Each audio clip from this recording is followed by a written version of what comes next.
여러분에게 하나님의 특별하신 은혜와 축복이 충만하기를 주님 이름으로 축원합니다. 오늘은 다 함께 요한일서 4장 7, 8절, 10절, 11절, 16, 20, 21절을 중심으로 사랑해야 삽니다 라는 제목으로 말씀의 은혜를 나누겠습니다. 우리 다 함께 요한일서 4장 7, 8절 보겠습니다. 자, 함께 읽습니다. 요한일서 4장 7, 8절 시작. 사랑하는 자들아, 우리가 서로 사랑하자. 사랑은 하나님께 속한 것이니 사랑하는 자마다 하나님께로 나서 하나님을 알고. 11절 시작.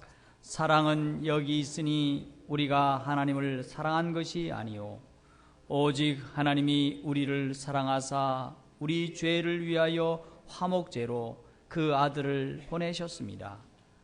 사랑하는 자들아, 하나님이 이같이 우리를 사랑하셨은즉 우리도 서로 사랑하는 것이 마땅하도다.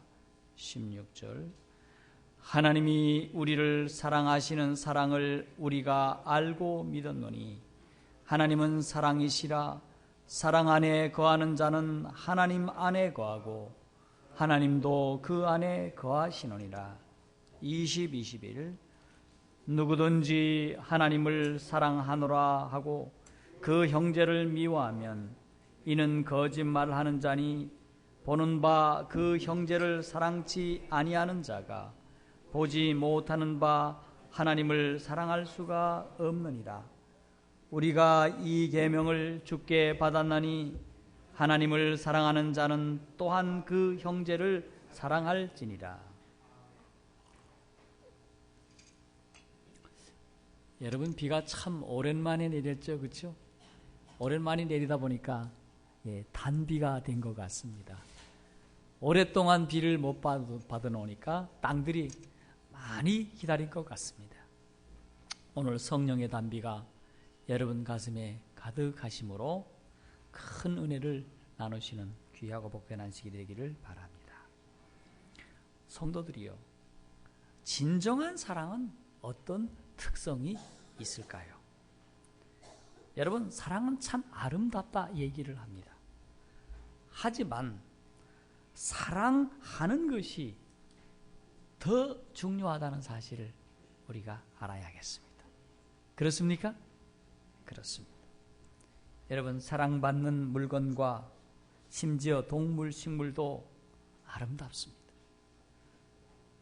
하물며 사람이겠습니까? 여러분, 사람이 사랑받으면 참 멋져집니다. 그런데 사랑받지 못하면 보기에도 민망스럽습니다. 그렇습니까? 그렇습니다. 그러나 우리는 감사하게도 우리 주위에 우리를 사랑해 주신 분이 많이 있어서 그 사랑 때문에 오늘날 우리가 있어 온 것입니다. 우리의 좋은 가족과 좋은 교우들과 좋은 친구, 친척들, 그리고 심지어 목사님의 사랑을 받고 우리는 자라왔습니다. 방금 말씀드린 것처럼 더 중요한 것은 사랑하며 사는 것이 중요하다고 하는 사실입니다. 왜 그렇습니까? 하나님께서 우리를 만드실 때 사랑하며 살도록 했기 때문에, 사랑하면 내가 살고 남이 살고 우리가 살 수 있기 때문에 그렇습니다. 그래서 사랑은 살 길이요 위대한 것입니다.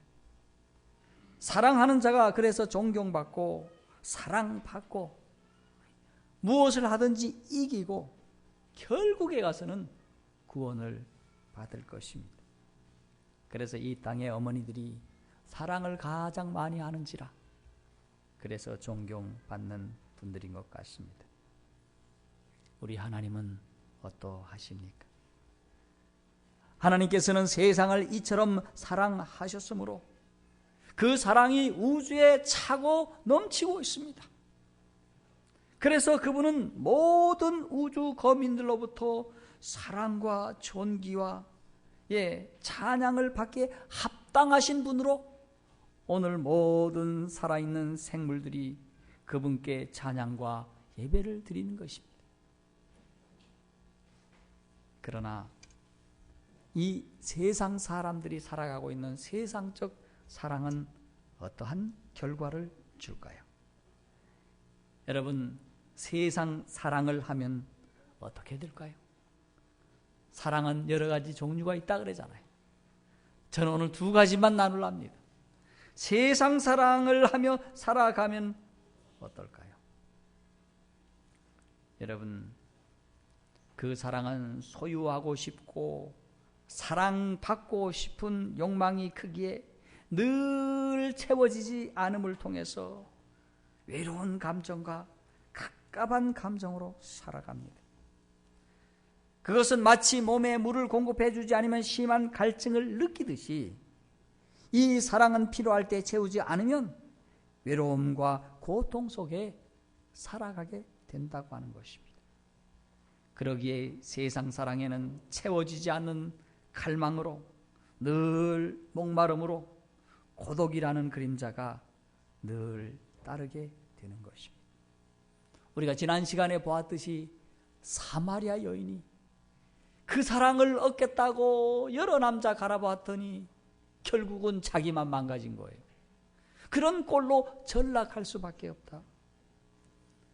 그러나 그러한 사랑이라 하더라도 우리가 진정한 사랑을 알고 진정한 사랑을 하면 그것이 치료제가 된다는 사실입니다.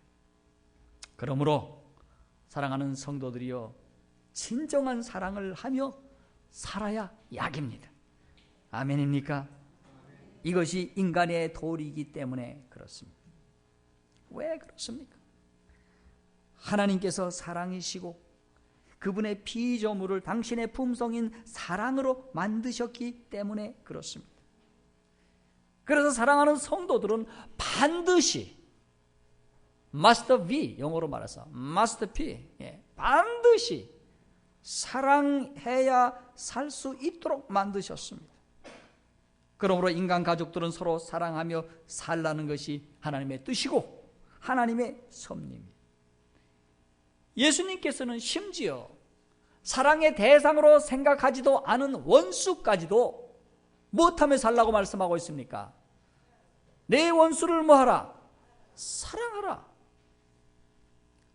그러면 하나님은 우리에게 무엇을 통해 당신의 사랑을 나타내셨을까요? 우리 종로의 계단을 보니 천연계와 성경 둘 다 하나님의 사랑을 증거한다, 그렇게 말씀을 하고 있습니다. 그래서 그 내용이 너무도 좋은지라 말씀을 한번 읽어보겠습니다. 하늘에 계신 우리 아버지는 생명과 지혜와 기쁨의 근원이시다. 천연계의 기이하고 미묘한 것들을 보라. 그리고 그것들이 인류뿐만 아니라 모든 생물의 필요와 행복에 얼마나 적당한가를 보라. 온 땅을 비추는 일광과 적시는 우로, 산과 바다와 들, 이 모든 것은 조물주의 사랑을 우리에게 말하고 있다. 과연 모든 피조물들이 날마다의 필요를 공급하여 주시는 이는 하나님이시다. 그래서 시편 기자는 145장 15, 16절에 중생의 눈이 주를 앙망하오니 주는 때를 따라 저희에게 식물을 주시며 손을 펴사 모든 생물의 소원을 만족해 하시나이다. 여러분, 나무를 보세요. 땅을 향하고 있습니까? 나무 가지와 나뭇잎이 어디를 향하고 있습니까, 여러분? 하늘을 향하여 무엇을 기다리고 있습니까? 하나님이 주시고자 원하시는 비를 기다리고 햇빛을 기다리고 공기를 기다리고 있는 것입니다. 그래서 앙망한다 하는 말은 기다린다는 말입니다. 왜 기다린가? 우리 하나님께서 때를 따라 식물을 주시고 소원을 만족해 주시기 때문에 그와 같다는 사실입니다. 사랑하는 성도 여러분, 이렇게 만들어 놓은 이 천연계 속에 우리가 들어간다면 어떤 일이 있을까요?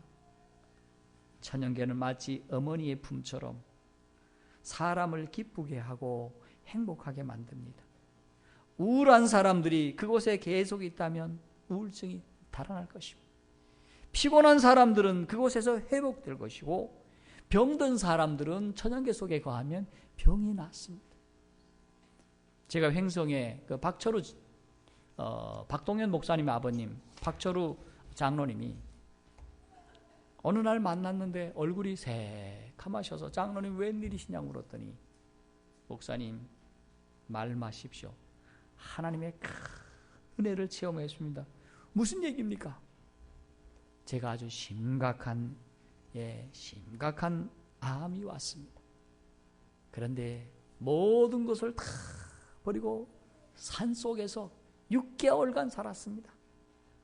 겨우 안식일만 교회에 나오고 산에서 먹을 것을 얻고 마실 것을 얻어서 산속에서 텐트 치고 살았더니 병원에 가서 딱 찍어봤더니 아니 이게 웬일입니까?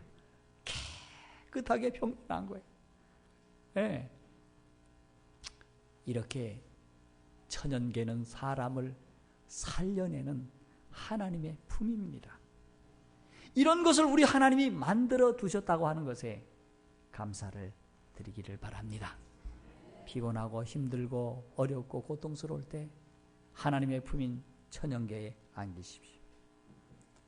두 번째, 하나님은 성경을 통하여 하나님의 사랑을 말씀하고 계시다고 하시는데, 우리가 하나님의 거룩한 말씀을 연구를 하면 우리가 마땅히 가야 할 길과 마땅히 살아야 할 길을 제시하여 주심으로 우리에게 사랑의 길을 제시해 주시는 사랑의 책임을 발견하게 된다고 하는 놀라운 사실입니다. 여러분, 우리가 살고 있는 이 세상은 하나님께서 창조하셨을 때 어떠하였습니까? 여러분, 이 세상은 참으로 창조하셨을 때 사람들은 매우 거룩하고 행복스럽게 창조되었고요. 그래서 사람들이 언제나 기쁘고 즐겁고 행복스러운 모습 속에 살아갑니다. 그리고 하나님의 거룩하신 뜻을 말씀하실 때마다 사람들이 잘 깨우쳐서 알 수 있는 그런 존재들인데, 그리고 이 땅은 쇠퇴의 증상이나 저주의 음향이 전혀 없었다. 여러분, 아무리 아름다운 천연계에 간다 할지라도 나무들이 죽어있는 모습이 얼마나 많이 있습니까? 그리고 나무가 뒤틀려 있고요, 병들어 있고요, 나무들이 이상한 모습을 하고 있는데 이게 다 어떤 모양입니까? 죄의 결과인 것입니다. 그리고 저주의 음영, 저주의 그림자조차도 없었다. 참으로 아름다운 곳이었습니다. 하지만은 범죄하자 세상은 어떻게 바뀌었을까요?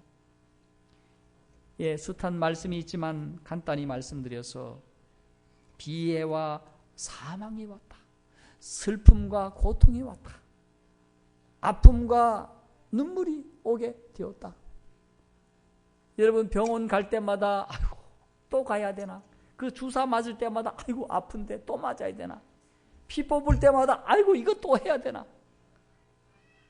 여러분, 그 정도 해도 괜찮습니다. 죽지만 않으면 좋았어요. 그렇죠? 그런데 얼마나 죽음이 우리 사회에 도처에 기다리고 있는 거 아닙니까? 이러한 비애와 사망이 왔다. 그리고 이 대자연을 바라보았더니 여기에도 가시가 나고 저기에도 가시가 나고요, 풀 속에는 엉겅퀴가 났다는 사실. 그러나 더 중요한 사실은 비애와 사망이 있어도 하나님은 여전히 하나님의 사랑을 드러내시고, 가시덤불과 엉겅퀴가 있어도 사람을 이것을 통해서 영적으로 훈련시키는 도구로 하나님이 사용하고 계시다고 하는 사실입니다. 놀라운 일입니까? 가시와 엉겅퀴가 우리들의 영적인 훈련을 위하여 사용되는 도구였다. 그리고 하나님께서는 멋지신 하나님이세요. 가시와 장미 속에 엉겅퀴 속에 무엇을 피우신다고요? 무엇을 피우신다고요? 꽃을 피우신다고요. 우리 하나님 멋지신 하나님이십니까? 우리 하나님 멋지신 하나님입니다. 우리 전라도 말로 멋져 불어 이런 말이 있죠, 그렇죠? 우리 하나님 멋지신 분이십니까? 우리 하나님 멋지신 하나님이십니다. 뿐더러 피어나는 꽃봉우리마다 돋아나는 풀잎마다 하나님은 너희를 사랑해 라고 기록되어 있다는 것입니다. 여러분, 풀잎을 가만히 바라보시고 피어나는 꽃잎들을 풀잎들을 가만히 보십시오. 풀잎과 꽃잎 속에 하나님이 뭐라고 속삭이고 있는지 하나님께서 나는 너를 사랑해 말씀하고 있습니다. 여러분, 어떤 꽃들은 작게 만드셨습니다. 그래서 속삭이듯이 나는 너를 사랑해 이렇게 말씀합니다. 그런데 어떤 나라에 갔더니 꽃이 1m가 넘는 거예요. 아니 어떤 거는 1m 70. 저보다 커요. 여러분 70 이상 되시는 분들은 나보다 작네 그러는지 몰라도 어마어마한 사이즈로 하나님께서 꽃을 만드시고 나는 너를 사랑해 하고 크게 말씀하고 있습니다. 그 꽃을 하나님께서 여기도 피우시고 저기도 피우시고 산에도 들에도 심지어 바닷속에도 피워서 그 속에서 하나님이 뭐라고 말씀하고 있습니까? 나는 너를 뭐해? 사랑해. 그렇게 말씀하고 있습니다. 여러분 그 사랑을 듣게 되기를 간절히 소원합니다. 다음에 하나님께서는 말씀을 통하여 하나님의 품성을 드러내셨는데 어느 날 모세가 하나님과 이러저런 대화를 하다가 하나님 앞에 이런 요청을 합니다. 하나님이시여 주의 영광을 내게 보여주시옵소서. 그때 하나님께서 그래 내가 나의 모든 선한 형상을 내 앞으로 지나가게 하겠다. 그러면서 그 유명한 출애굽기 34장 6절 7절에 하나님의 이름과 하나님의 품성을 나타내셨는데 여호와로라 여호와로라 자비롭고 은혜롭고 노하기를 더디하고 인자와 진실이 많은 하나님이로다. 인자를 천대까지 베풀며 악과 과실과 죄를 용서하나 노하기를 더디하며 인애가 크시사 인애를 기뻐하신다. 그렇게 말씀하셨습니다. 여러분 이 말씀을 들으면 우리 행복합니까? 이런 하나님을 믿고 있음에 우리 감사하지 않을 수 없습니다. 여러분 감사합니까? 감사한 것입니다. 그런데 이렇게 멋지시고 이렇게 사랑이 많으신 우리 하나님을 사탄은 어떤 분이라고 세계의 거민들에게 선전했을까요? 악선전을 했습니다. 여러분 지금도 그렇고 옛날에도 어떤 시대입니까? 자기 선전의 시대입니다. PR의 시대라고 얘기합니다. 피할 것은 피하고 알릴 것은 알린다. 마귀가 무엇을 피하고 무엇을 알렸을까요? 못된 존재 같으니라고. 하나님은 어떤 분이신가? 사탄은 하나님을 사람들에게 아주 엄격한 법관이나 아주 각박하고 인색한 고리대금업자와 같이 생각하도록 뭘 했다? 거짓말을 했다. 그래서 그가 누가 되었다?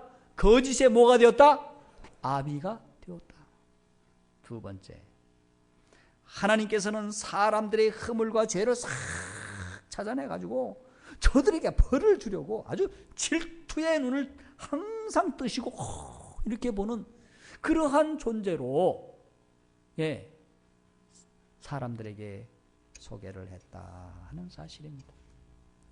여러분 그 피해를 지금 입고 있습니까? 인류가? 입고 있어요. 그 피해의 결과 때문에 많은 성경의 중요한 부분들은 왜곡했습니다. 목사님이라고 하는 분들이, 성경학자라고 하는 분들이, 철학자라고 하는 분들이 성경을 많이 왜곡하여서 하나님의 사랑을 그릇 가르쳤다고 하는 슬픈 사실입니다. 그 중에서 하나가 심판입니다. 심판. 네. 그리고 예수님의 재림입니다. 이게 다 뭐 했습니까? 왜곡시켰어요. 여러분, 심판은 공의롭게 하실 것이고 자비도 섞여 있는 심판일 것입니다. 그런데 오늘날 여러 교회에 있는 사람들이, 여러분 왜 여기 뭡니까? 이 뒤에다가 써가지고 붙이고 다니는 사람도 봤어. 등짝에다 써가지고 예수 천당, 불신 뭐요?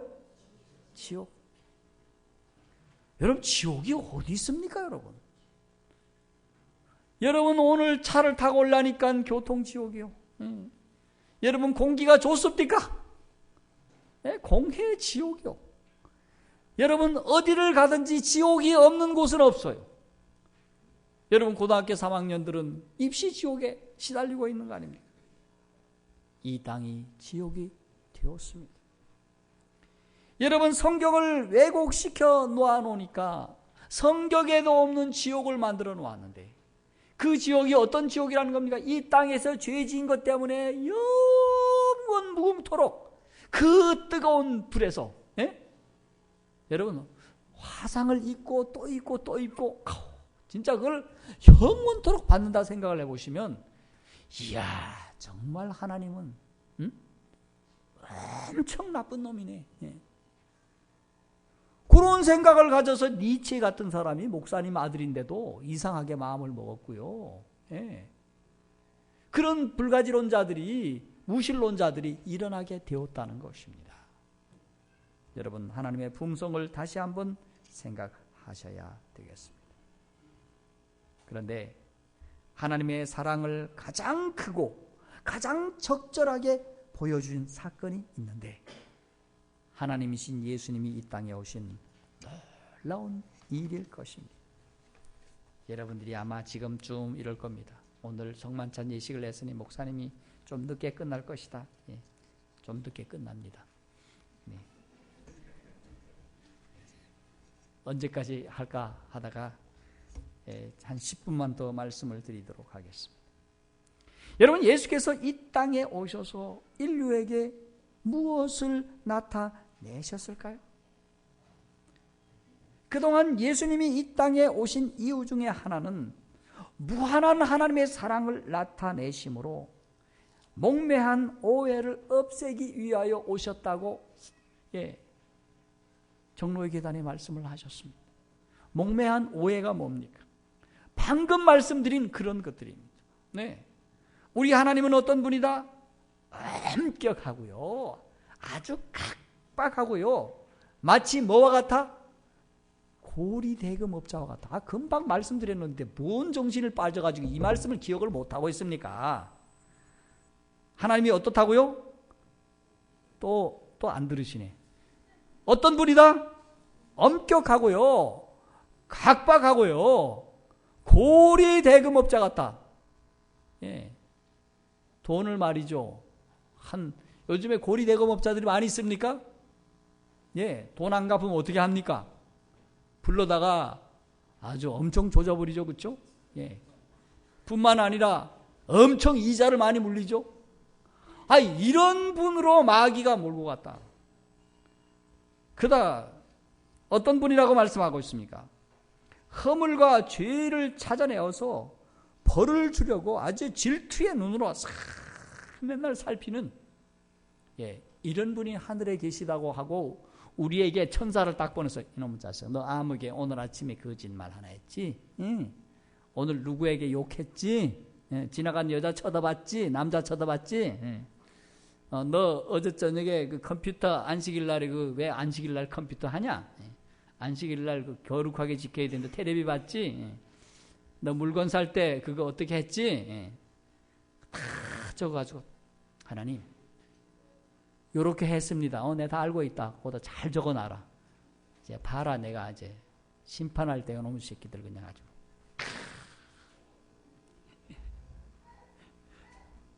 이런 하나님으로, 예, 오해하도록 했다는 사실입니다. 그래서 이 오해를 풀기 위하여 예수님을 보내 오셨어요. 그래서 이 예수님이 오셔서 하나님의 잘못된 품성을 드러낸 것을 다 바로잡기 위해 이 땅에 오셨어요. 근데 어느 날 빌립이 예수님에게 묻습니다. 하나님이 사랑이시라고 말씀하니까 어느 날 빌립이 이렇게 묻습니다. 선생님, 그렇다면 하나님 아버지를 좀 보여주세요. 보여주세요. 옛날에 개그 콘서트에 그런 게 나왔죠. 보여줘. 그런 얘기가 나왔어요. 언제? 그걸 보면서 이 제자들도 보고 싶어서 보여주세요, 선생님. 그랬더니 예수님이 하시는 말씀, 빌립아, 내가 이렇게 오래 너와 함께 있으되 내가 나를 알지 못하느냐? 나를 본 자는 아버지를 보았거늘 어찌하여 아버지를 보이라 하느냐? 예수님이 아버지의 모습을 보여주셨습니다. 아버지의 품성을 보여주셨습니다. 그래서 모습을 보면 아버지를 닮았고 그의 품성을 들여다보면 그분의 품성을 알게 되었다고 하는 사실입니다. 그 중에서 우리 예수님께서는 위대한 사랑의 사역을 실천하기 위해 이 땅에 오셨는데 누가복음 4장 18절에 우리 주님의 사역에 대하여 당신이 설명을 하시는데 이사야 51장의 말씀을 들어서 이렇게 말씀하고 있습니다. 누가복음 4장 18절에 주의 성령이 내게 임하셨으니 이는 가난한 자에게 복음을 전하게 하시려고 내게 기름을 부으시고 나를 보내사 포로된 자에게 자유를 눈먼 자에게 다시 보게 함을 전파하며 눌린 자를 자유케 하고 주의 은혜의 해를 전파하게 하려 하심이라.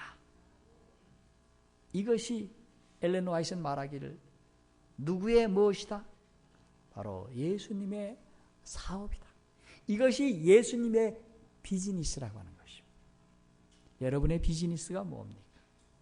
오늘 예수님의 비즈니스는 뭐라는 것입니까? 심령이 가난한 자에게 복음을 전파하기 위하여 기쁘고 즐거운 행복한 복음을 전하기 위하여 오셨다. 그리고 죄의 포로에서 헤매고 고통당하는 사람을 자유케 하시기 위해서 오셨다. 죄로 인해서 병들고요 살이 분별도 못하는 눈먼 자가 되었을 때 그의 눈을 밝히 보여주시기 위해서 오셨다. 마귀의 영향으로부터 자유케 하시고 그들의 억눌린 정체성을 찾아주셔서 하나님의 귀하고 복된 자녀로 세워주시기 위해서 오셨다. 끝으로 은혜의 해 희년의 자유를 주시기 위하여 우리 주님이 오셨다. 그렇게 말씀하고 있습니다. 맨 마지막에 은혜의 해라. 여러분 이스라엘 중에는 자신이 진 빚 때문에 그 값을 치를 수가 없어서 스스로 종을 팔고 형제들의 종이 되었습니다. 하나님께서는 이와 같이 불쌍한 영혼들을 구원하시고자 희년이라고 하는 제도를 마련해 주셨습니다. 희년이 되면 종이 된 그 집에서 아무 값도 치르지 않고 그냥 집으로 돌아올 수 있는 자유를 누리는 그러한 시스템이었던 것입니다. 결코 돈을 지불하지 않아도 됩니다. 어떤 수고를 하지 않아도 됩니다. 그냥 해방되어서 집으로 돌아가면 되는 해가 되는 것입니다. 주님께서는 이 놀라운 희년의 해를 선포하기 위하여 이 땅에 오셔서 그들에게 소망이 되셨다고 하는 사실입니다. 그 다음에 예수님은 각 영혼에게 무엇을 나타냈을까? 여러분 우리 주님은 우리에게 사랑을 나타내시기 위하여 이 땅에 오셨는데 그분은 항상 진리의 말씀을 숨기지 아니하시고 무엇으로 말씀하셨는가? 사랑으로 말씀하셨다고 하는 사실입니다. 무엇으로 말씀하셨다고요? 사랑으로. 제가 그 말씀들이 너무도 길기에 간략하게 5가지로 줄였습니다. 사람과 교제하실 때에 깊은 주의와 친절한 태도로 말씀하셨다. 여러분 우리 모두도 그렇게 말씀하게 되기를 바랍니다. 사람 한 사람 한 사람을 만날 때마다 피곤하고 힘들어도 주의 깊은 태도로 그 다음에 친절한 태도로 말씀하시기를 바랍니다. 오늘날 우리는 어쩌면 너무도 생뚱맞게 너무 무뚝뚝하게 그 다음에 함부로 생각하지 않고 내 마음은 그게 아니야 그래놓고 얘기했는데 돌아서 보면 기분 되게 나빠. 네. 주의하지 않는 결과인 것입니다. 툭툭 뱉었는데 그게 말이죠. 마음에 30년 가는 경우가 있어. 말이 이렇게 상대방의 가슴을 이렇게 찔리고 아프게 할 경우가 많습니다. 여러분, 그렇기 때문에 우리가 젊어서부터 말 조심할 줄 아는 그런 사람이 되어야 됩니다. 그래서 말할 줄 아는 사람이 돼요. 네. 말이라고 해서 다 말이 아닙니다, 여러분. 어떤 건 누구 말마다 개소리예요. 개가 웡웡웡웡 짖는 그런 소리가 있어요. 오늘 주님은 어떤 말씀을 하고 있습니까? 주의 깊은 주의와 친절한 태도로, 그 다음에 무례하지 않으시고 가혹한 말을 함부로 말씀하지 않으셨고 감정이 예민한 사람들에게 쓸데없이 상심케 하지 않으셨다. 사람들의 약점을 비난하지 않으셨다. 진리를 말씀하시되 항상 사랑으로 말씀하셨다. 이 모든 것은 그분의 품성에서 우러나온 모습이었습니다. 그렇습니까? 그렇습니다. 우리도 이 예수님의 아름다운 품성을 닮아야 할까요? 닮아야 할까요? 닮아야 합니다. 그래서 제발 여러분들에게 말씀드리고 싶은 것은 성남중앙교회 성도들이 다른 교인들하고 저 어디 멀리 가가지고 축구를 하더라도 그냥 축제 살자, 우리 교회 이겨라, 우리 교회가 죽어라 하고 하지 마시기 바랍니다. 상대방 좀 잘하게 이렇게 해주세요. 어디 텐트를 쳤어요. 제가 야영회를 많이 해봤는데 우리 자리인데 왜 당신 내가 여기다 쳤냐고 좀 이렇게 비켜주세요. 여러분, 물건 살 때 막 바가지를 씌운다고 그럴 때 조금 좀 써주세요. 좀 써주세요. 누가 성질 내도 그러시냐고 이렇게 한번 좀 이해 좀 해주세요. 이것이 손해입니까? 손해가 아닙니다. 이것은 유익입니다. 아멘입니까? 왜냐하면 우리는 주님의 사랑을 실천했기 때문에 그렇습니다. 그러면 주님의 십자가의 고난과 고통을 우리 주님께서 왜 자촉하셨을까? 시간이 많이 갔기 때문에 여기 나온 말씀이 너무도 좋아서 다 말씀을 드릴 수 없지만 우리 주님의 사랑을 그렇게 바라보았던 사람이 있었어요. 특별히 예수님의 사랑을 가장 가까이서 보기를 원했던 한 사람이 있었으니 그 사람 이름이 요한입니다. 다른 제자들은 다 도망가도 예수님의 그 큰 사랑 때문에 결코 도망가지 못한 그 한 사람이 있었으니 사도 요한입니다. 이 사도 요한이 침례 요한이 보라 세상 죄를 지고 가는 하나님의 어린 양이라 하는 말씀을 그가 듣고 예수님을 깊이 바라봤습니다. 사랑하는 성도 여러분, 저는 오늘 또 여러분들에게 이런 말씀을 하고 싶습니다. 마치 침례 요한처럼 보라 세상 죄를 지고 가는 하나님의 어린 양 예수 그리스도를 바라보십시오. 바라보았더니 이 사도 요한이 그 크고 놀라운 사랑을 성령의 감동을 받아가지고요, 뭔가 한마디를 하고 싶은데 어떻게 표현할 바가 없어. 뭐 어떤 남자가 나와가지고 산수유 그게 그렇게 좋은데 이렇게 뭐 설명하지 못하듯이 말이죠. 그렇게 여러분이 이해를 잘합니까? 그 몸에 좋은데, 남자에게 되게 좋은데 그렇게 선전하지 않습니까? 근데 이 사람도 하나님의 사랑을, 예수님의 사랑을 설명할 길이 없어. 그래서 딱 한마디 했습니다. 보라, 아버지께서 어떠한 사랑을 우리에게 주사 하나님의 자녀라 일컬음을 얻게 만고 하셨는고. 여러분, 이 사랑을 우리 주님 예수 그리스도를 통하여 그렇게 사랑해 주셨습니다. 여러분, 여기다 중요함하고 6페이지에 거기가 왁구 딱 쳐놓은 거 있죠. 이것은 사람을 얼마나 가치 있게 보심인가. 범죄로 말미암아 인류와 사단의 백성이 되었으나 그리스도의 속죄의 희생을 믿음으로 말미암아 아담의 자손들이 하나님의 자녀가 될 수 있는 것이다. 그리스도께서 인성을 쓰심으로 인생을 고상하게 하셨다. 타락한 인류가 그리스도로 더불어 연합함으로 과연 하나님의 자녀라는 명분을 가지기에 합당한 처지에 있게 되었다. 여러분, 우리가 하나님의 그 공의만을 생각할 때 우리는 하나님 앞에 결코 하나님의 자녀가 될 수 없습니다. 우리 성질 더럽지요. 응? 그렇습니까? 안 그렇습니까? 솔직하게 표현합시다. 하나님 앞에 무슨 공로가 있습니까? 뭐 잘 믿기나 했습니까? 뭐 하나님의 일을 뭐 제대로나 했습니까? 이 일, 저 일을 생각해봐도 하나님 앞에 설 수 있는 죄인이 아님에도 불구하고 예수를 믿는 믿음을 가졌다 한 그것 때문에 나를 하나님의 자녀로 받아주셨다. 그리고 주님 앞에 나아가서 회개하였을 때 하나님의 귀한 자녀로 삼아주시고 우리를 성령을 허락해 주시며 우리를 새롭게 해 주신다는 사실에 감격하고 감사하지 않을 수 없습니다. 이런 하나님을 우리가 믿고 살아가고 있습니다. 여러분, 말씀을 결론을 짓겠습니다. 여러분, 신명기 10장 12절에 우리 하나님께서 말씀하고 있습니다. 하나님 여호와를 경외하여 그 모든 도를 행하고 그를 사랑하며 마음을 다하고 성품을 다하여 내 하나님 여호와를 섬기라고 말씀하고 있습니다. 여러분, 이 말씀을 순종하고 있는 날 동안에는 이스라엘 역사는 늘 번성했습니다. 늘 성공했습니다. 늘 안전하고 평안을 얻을 수 있습니다.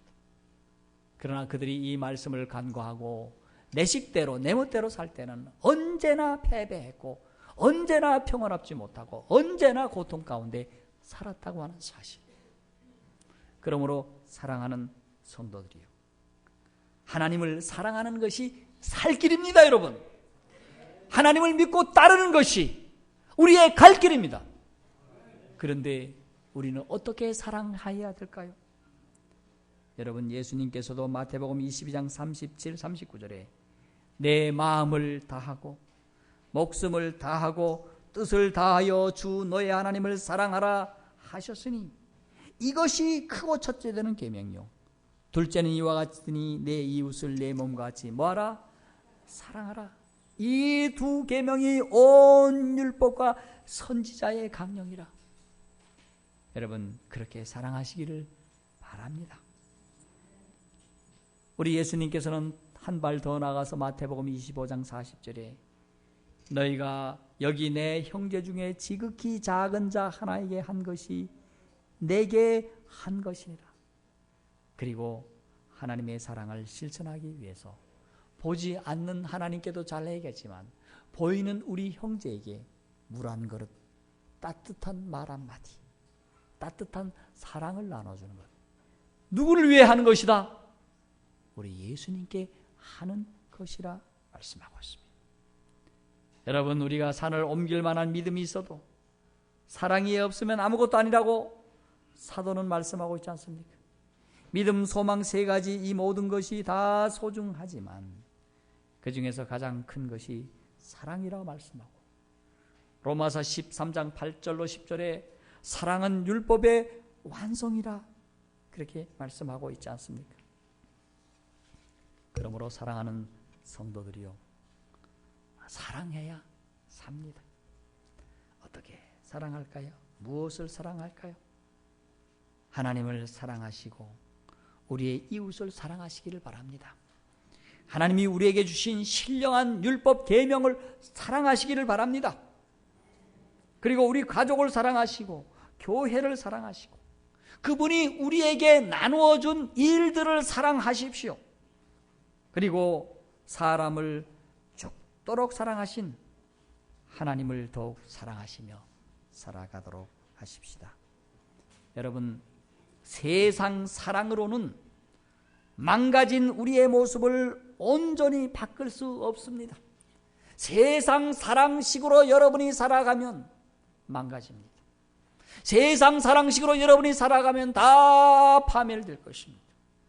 그래서 언제나 가슴 앓지 않고 언제나 허기진 마음으로 나를 사랑해 주세요.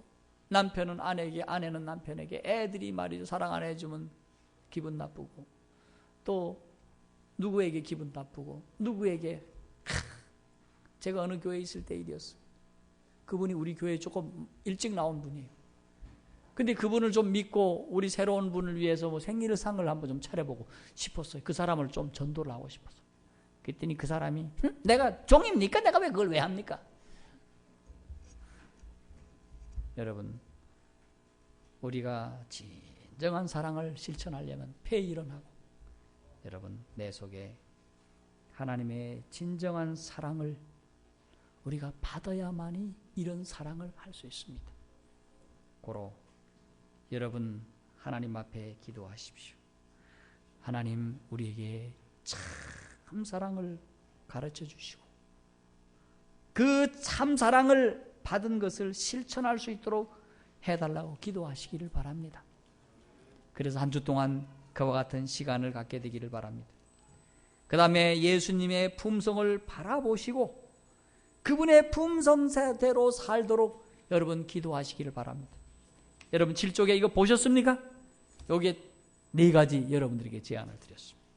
그 다음에 3번째, 사랑이 피로 되는 것이나 또 사람에게 사랑을 베풀며 살게 되기를 바랍니다. 여러분 저금통 놓으시고 가난한 사람들 도와줘야 할 사람들이 있습니까? 그런 사람들을 위해서 저금통에다가 그거 가지고 이래저래 하다 보면 다 도망갑니다. 그런데 그것을 모아두면 뭐가 됩니까? 도울 때 쓸 수 있습니다. 예, 저는 하여튼 욕을 얻어먹어 가면서 그런 일을 하려고 노력을 합니다. 여러분들도 그렇게 해주시기를 바랍니다. 그 다음에 늘 사랑의 말과 사랑의 미소와 사랑의 행동을 드러내는 그리스도의 향기가 되기를 바랍니다. 여러분 옆 사람에게 좀 사랑의 모습을 좀 보이면 못 씁니까? 왜 그렇게 무뚝뚝합니까? 왜 이렇게 성난 모습으로 있습니까? 뭔가 못마땅합니까? 기분 나쁜 일이 있습니까? 여러분 말로도 미소로도 행동으로도 그리스도의 사랑을 드러내는 귀하고 복된 자녀가 되기를 바랍니다. 마지막으로 구호를 외치고 마치겠습니다. 제가 사랑해야 하면 여러분이 삽니다. 이렇게 구호 외치고 마치겠습니다. 사랑해야. 예, CC에서 안 돼. 구호 준비 한번 합시다. 구호 준비. 예, 우리 교회는 아자 이렇게 합시다. 구호 준비. 사랑해야. 하나님의 귀한 은혜가 여러분에게 충만하기를 바라면서 말씀을 마치겠습니다.